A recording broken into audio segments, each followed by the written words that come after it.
Good morning, everybody. I'm so sorry. I meant to get on back on here Sunday night or last night at the latest, but I got overtaken by events and I just didn't have the time really to do much.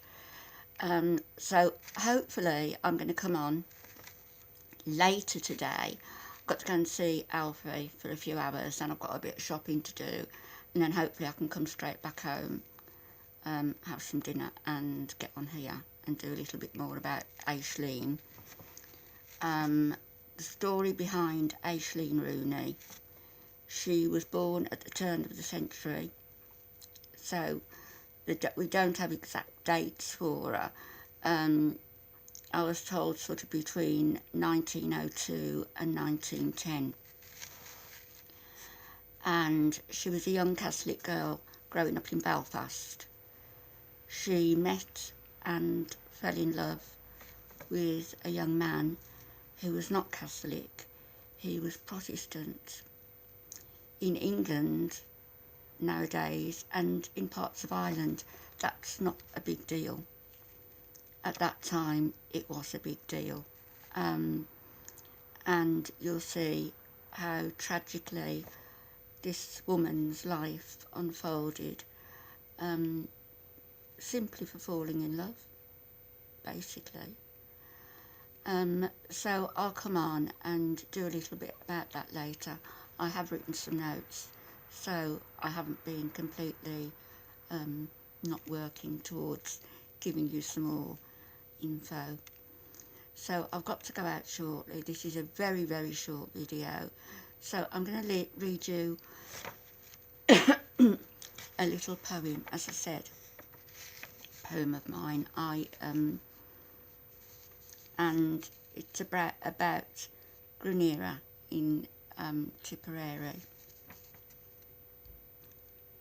There was a drink in the winking of the little stream that nudged the stirring of my soul, and memories without words flooded my eyes. Pictures from infinity crowded my thoughts.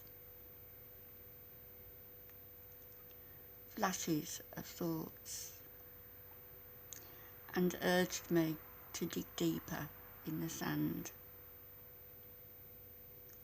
A hidden, honoured magic smiled on me. I had to go back.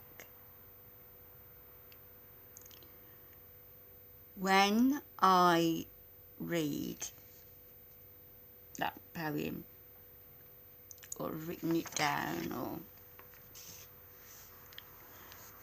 it's about Granera, it's about Thurles being our ancestral home, Tipperary being our ancestral home, I should say.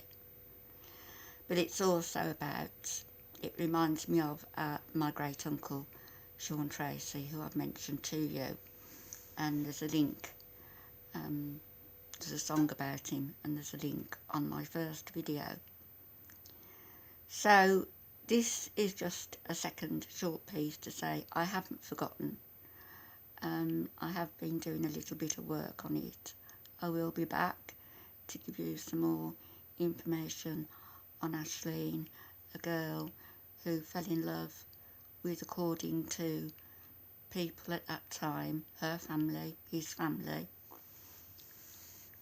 and the sects of Irish Protestants who even today, with the marches of the Orange Men in Belfast, even today are at loggerheads.